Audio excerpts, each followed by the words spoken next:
Dear students, good morning. Today we are going to discuss on bilinear transformation. First of all, what is transformation?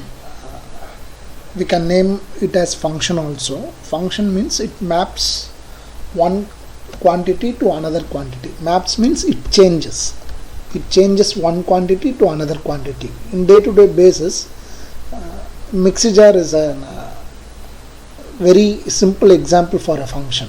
It takes one quantity as an input and gives another quantity as an output. That mixer jar is the function there. That is it is a transformer there. Right?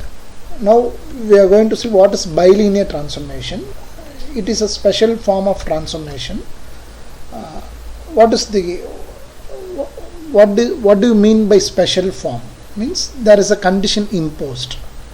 There is a condition imposed and it should be of this form, that is W equal to AZ plus B by CZ plus D, where AD minus BC is not equal to 0, and what about A, B, C, D are complex numbers. This is called a bilinear transformation. Okay, how to check whether the given function, any function, is a bilinear transformation or not? We will see some examples. Okay, take this function W equal to Z. We have to check whether this is bilinear or not. We have to check whether it satisfies this condition. What is that? This condition. For this we are writing W equal to Z in this manner. I am just realtering that W equal to Z like this. How I am changing. This is Z can be modified as Z by 1. Z can be written as Z by 1. That Z is 1 into Z plus 0 by 0 into Z plus 1.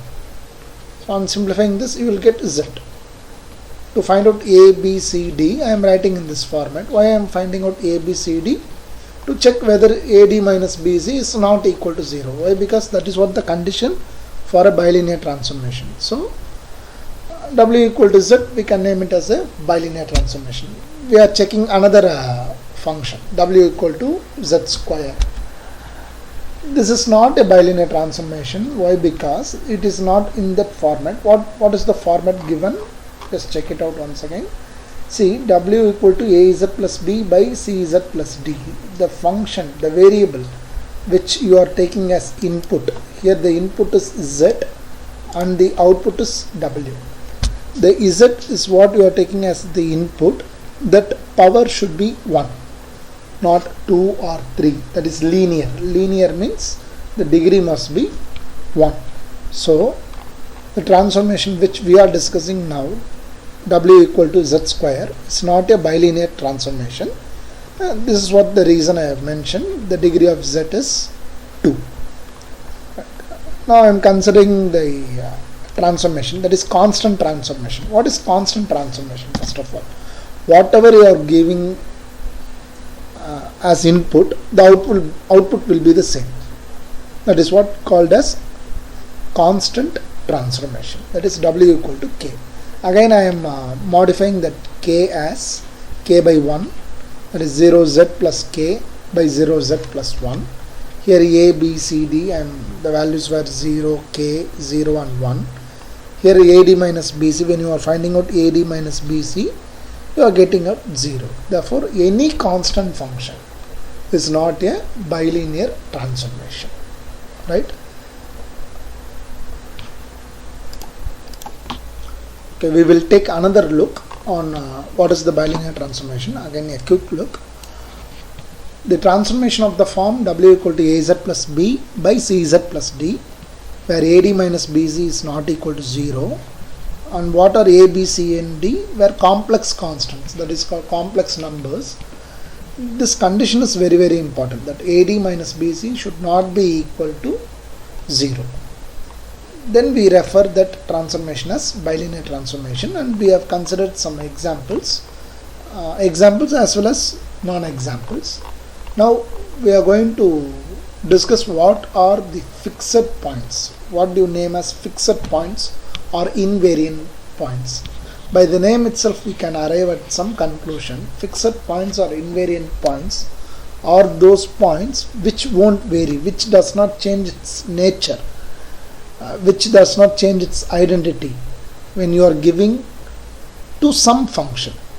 When that point is entering into that function, it won't change its face. It will be as it is when it enters into a function. Those points are called fixed points, or it won't vary. That is called as invariant points.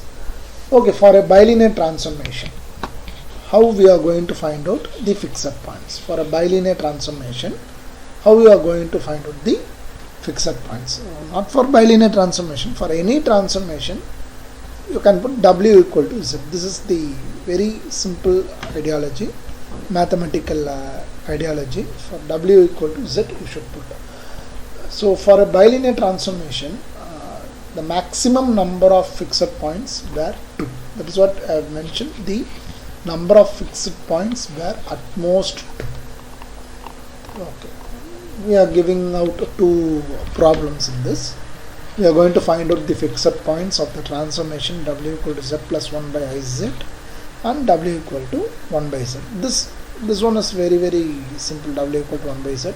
Whatever may be the problem, we are going to put W equal to Z and you are going to find out the values of Z, or simply you are going to solve for Z. That is what the procedure. Now see, W equal to Z plus 1 by Iz is the transformation given. Here we are putting W equal to Z, so this changes as Z equal to Z plus 1 by Iz. I am cross multiplying this, Iz square equal to Z plus 1, and I am bringing this term Z plus 1 to the left hand side. So it changes as Iz square minus Z minus 1 equal to 0. This is a quadratic equation. For quadratic equation we are having the formula to find out the roots. For a quadratic equation you will have only 2 roots. That is what I have mentioned. Only 2 fixed points will be there. Right. Now I am substituting the values. A is nothing but the coefficient of Z square and B is coefficient of Z, that is minus 1. C is the constant, that is minus 1. So Z equal to, I am just substituting those values here and I am getting out. It could not be simplified. So I am writing these 2 points were the fixed points. Whereas the second one, W equal to 1 by Z, I am putting W equal to Z. So it changes as Z equal to 1 by Z, Z square equal to 1. On solving that you will be getting Z equal to plus or minus 1. Therefore the fixed points are 1,